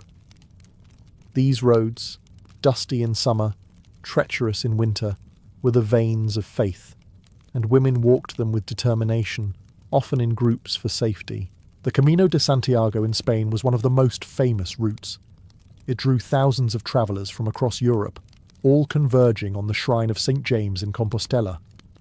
Women, young and old, were among them, carrying simple bundles of bread and water, sometimes with children in tow. In England, Canterbury became a magnet for those seeking healing at the tomb of Thomas Becket, a saint whose martyrdom electrified medieval devotion. For others, the greatest prize was Rome itself, the heart of Christendom, where pilgrims could pray at the tombs of St. Peter and St. Paul. These journeys could take months, even years. Women walked alongside knights, peasants, monks, and merchants, their presence both ordinary and extraordinary. Some rode donkeys or carts if wealth allowed, but most trudged on foot, battling blisters, exhaustion, and hunger. Inns and monasteries dotted the routes, offering shelter but not always safety.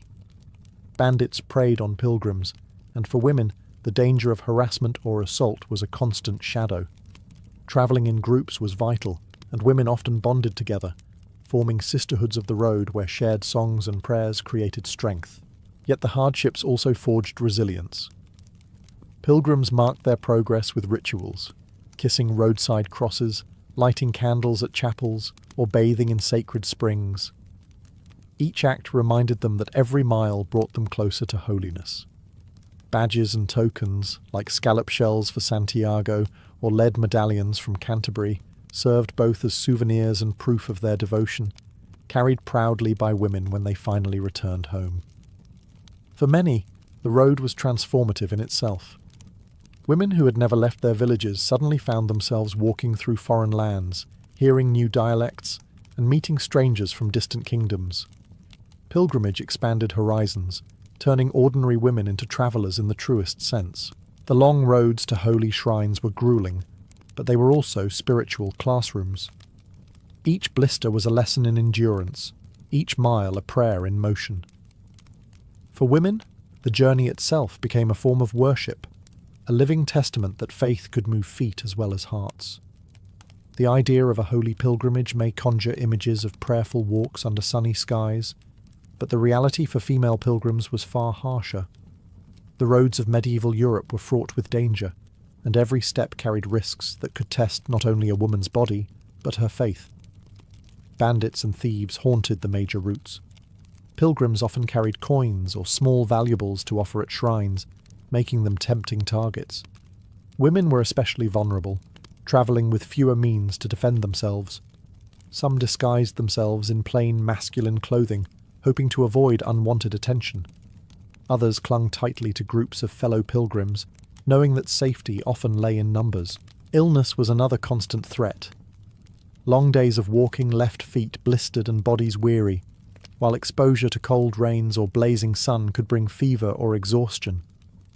The crowded inns and hostels where pilgrims slept often spread diseases quickly, and outbreaks could decimate groups on the road. For women already burdened with caring for children or elderly companions, sickness turned the pilgrimage into an even heavier trial. Food and water were unreliable. Some days offered warm meals at monasteries or village kitchens.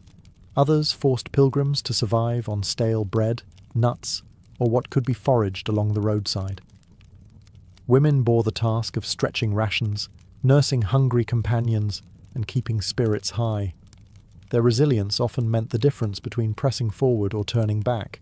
And then there was the social danger. Not all pilgrims were holy in spirit. Among the throngs were opportunists, gamblers, and those seeking pleasure rather than penance. Female pilgrims could find themselves harassed or judged harshly by others. Rumours sometimes spread that women who travelled too freely must be morally suspect. In such a climate, every step carried the double burden of both physical and reputational risk. Despite all this, women pressed on. Hardships were reframed as sacrifices, the road itself seen as a penance that mirrored Christ's suffering. Each danger endured was transformed into a kind of spiritual currency, proof of devotion. To collapse from exhaustion or suffer harassment was painful, but to persevere through it was to strengthen one's soul.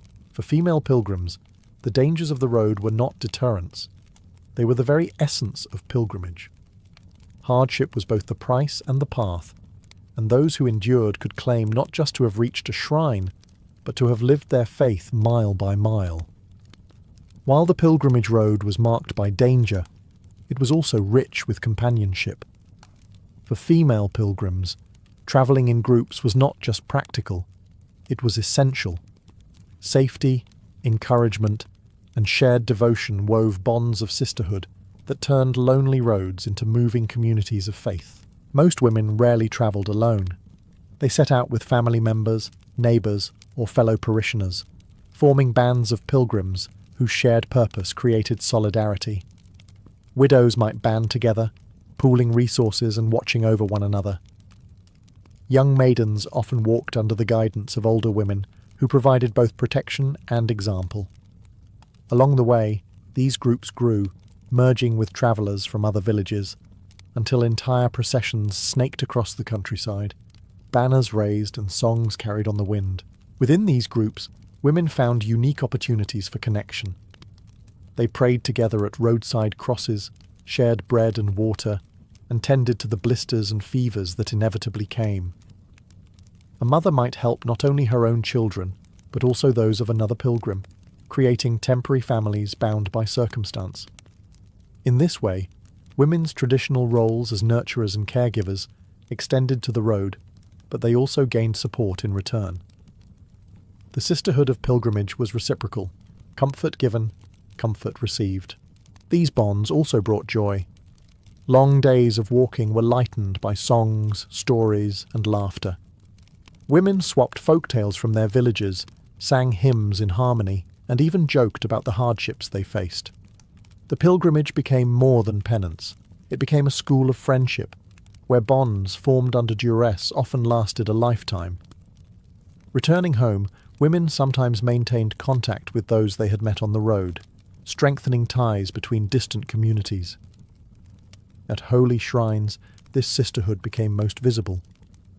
Women knelt side by side at altars, lit candles together, and shared in the awe of reaching their goal. For many, the journey forged spiritual kinship that transcended bloodlines or class. A peasant woman could find herself shoulder to shoulder with a noble lady, both humbled before the relic of a saint. Pilgrimage, in this way, temporarily flattened hierarchies and created a sense of unity among women of all walks of life. Companionship on the pilgrimage road was not simply about surviving dangers, it was about transforming the journey into something larger than individual faith. Through sisterhood, women found strength, joy, and solidarity, proving that even in hardship, community could flourish on the long road to holiness. For female pilgrims, reaching a holy shrine was the climax of the journey, the moment when hardship gave way to awe. After weeks or even months on the road, the sight of cathedral spires piercing the horizon, or the glow of candles at a saint's tomb, must have brought tears to many eyes. These encounters were not simply destinations, they were transformative experiences, reshaping the faith and identity of those who arrived. At Santiago de Compostela, women joined the throngs pressing into the cathedral to embrace the statue of St. James and lay their burdens before the apostle. They lit candles, offered coins, or left personal tokens, a lock of hair, a garment from a sick loved one, as tangible prayers. In Canterbury, they knelt at the shrine of Thomas Becket, whose blood spilled in martyrdom was believed to heal the sick. Women bathed in holy springs, touched relics, and prayed with fervour, hoping that each act of devotion might bring healing, forgiveness, or renewal. The rituals were often sensory and overwhelming. Bells rang, incense filled the air, and chants echoed from the choir stalls. For women accustomed to the plainness of village chapels, these great shrines dazzled. Here, they could feel part of something vast, a Christendom that stretched far beyond their fields and cottages. To participate in the grandeur of the shrine was to experience the universal church, with women fully included as worshippers and witnesses. Yet encounters at shrines were not only about individual devotion, they were social events. Pilgrims from across Europe mingled in the same sacred space, exchanging stories of their journeys. Women from distant lands compared tokens, swapped recipes, or traded small gifts. These meetings turned shrines into crossroads where culture, language, and faith intertwined. For many women, this was the first time they encountered people from so many backgrounds, and it broadened their understanding of the world. Importantly, shrines also offered spaces where women could assert agency. Some took on leadership roles, organising group prayers or caring for weaker companions at the altar. Others brought back holy water, blessed tokens, or indulgences to their villages, becoming carriers of spiritual power. By bringing the shrine home in physical or symbolic form, women became mediators of holiness for their communities. Encounters at shrines crowned the pilgrimage with meaning. The relics touched, the prayers whispered, and the candles lit were not the end of the journey. They were its transformation.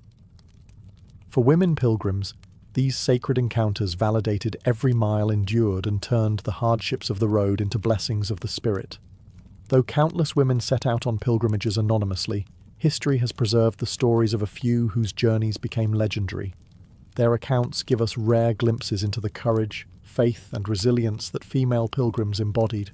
One of the earliest and most remarkable was Egeria, a noblewoman from the late 4th century.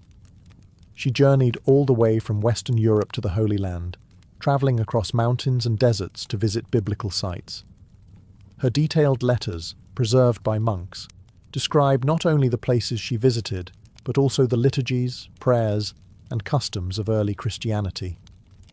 Egeria's writings remain one of the most important sources for historians, proving that women could be both devout pilgrims and keen observers of the wider world.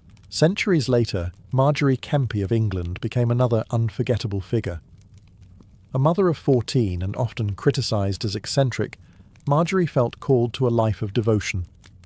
She undertook multiple pilgrimages in the 15th century, travelling to Canterbury, Santiago de Compostela, Rome, and even the Holy Land. Her emotional style of prayer, often involving weeping and ecstatic visions, made her controversial. Yet her Book of Margery Kempe is considered the first autobiography in English. Through her, we see how pilgrimage could transform a laywoman into a voice of spiritual authority. Royal and noble women also walked these roads. Queens and countesses travelled to shrines to seek fertility blessings, pray for victories, or atone for political actions. Their journeys were often recorded in chronicles, emphasising their piety as well as their influence. For example, Eleanor of Aquitaine famously undertook the Second Crusade alongside her husband, Louis VII, in the 12th century. Though her pilgrimage had political and military dimensions, it still reflected the idea that women, even of the highest rank, sought redemption and meaning through sacred travel. But not all famous female pilgrims were noble or visionary. Some were remembered in miracle collections. Simple women healed at shrines, widows protected on dangerous roads, or mothers whose prayers for their children were answered. Their stories, though less grand, were preserved by the Church as proof of divine intervention, placing ordinary women alongside saints in the spiritual record. These famous figures remind us that female pilgrimage was never marginal. Women were chroniclers, visionaries, leaders, and examples of devotion. Their journeys inspired others, proving that the act of walking in faith was open not only to monks and knights, but to women of every station, from queens to village mothers. For female pilgrims, the end of the journey was not simply the walk back to their village. It was the transformation of everything that followed. Returning home meant carrying the weight of the pilgrimage into daily life, and women often became storytellers, teachers, and symbols of devotion for their communities. One of the first tasks was to share tangible proof of the journey. Pilgrimage badges, like the scallop shell from Santiago de Compostela or a lead medallion from Canterbury, were proudly displayed. Women wore them on cloaks, hats, or belts, silent yet powerful tokens that said, "I walked the road, I saw the shrine, I prayed at the tomb." Some brought back holy water, oil from lamps, or relics blessed at the shrine, which they distributed among family and neighbours. These sacred souvenirs extended the power of the pilgrimage beyond the individual, becoming a blessing for entire households.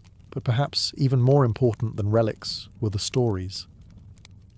Around hearth fires or during communal gatherings, women recounted their adventures, the hardships of the road, the kindness of strangers, the grandeur of cathedrals, and the miracles they had witnessed. For communities where most people would never leave the village, these tales were windows into a wider world. Female pilgrims became unofficial chroniclers, their voices weaving together faith, folklore, and first-hand experience. Some women returned transformed in reputation as well as faith. A peasant woman who had walked to Canterbury might gain new respect as a figure of piety. A widow who completed the Camino de Santiago could be seen as a living witness to perseverance. In some cases, women became informal spiritual leaders, sought out for advice or healing prayers because of the holiness associated with their journey. Yet reintegration was not always easy. Some women faced skepticism. Were their travels truly holy, or had they been an excuse for freedom? Marjorie Kempe, for example, often faced ridicule upon her return, her emotional expressions of faith misunderstood by her neighbours. Still, the courage to take the road and return marked women in ways that could not be undone. Ultimately, returning home meant stitching the extraordinary back into the ordinary. Pilgrimage did not end at the shrine. It continued in the sharing of blessings, in the retelling of stories, and in the subtle ways women reshaped their communities with the spiritual strength they had gained. In this way, their footsteps lingered long after the journey was over. Though centuries have passed, the footsteps of medieval women pilgrims still echo across Europe's holy roads. Their journeys, once risky acts of faith, left legacies that shaped not only their own communities, but also the broader culture of pilgrimage. Women's stories, whether recorded in chronicles, miracle collections, or in the fading memories of villages, testify that they were never silent participants, but vital threads in the fabric of medieval devotion. One legacy lies in the democratization of pilgrimage. Female pilgrims proved that the sacred road was not only for monks, knights, or clerics, but also for wives, mothers, widows, and maidens. Their presence reminded society that holiness could be pursued by all, regardless of gender or status.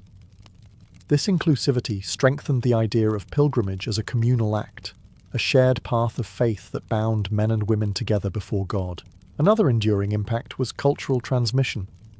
Women carried home not just relics and badges, but also songs, prayers, and stories gathered from distant lands. Through their voices, new devotions and rituals spread into villages. A woman who had prayed at Canterbury might introduce her neighbours to the cult of Thomas Becket. Another returning from Rome could recount marvels of the eternal city, inspiring others to undertake journeys of their own. In this way, women became conduits of spiritual exchange, expanding horizons for communities that otherwise rarely looked beyond their parish boundaries. The legacy was also personal. For many women, pilgrimage reshaped identity.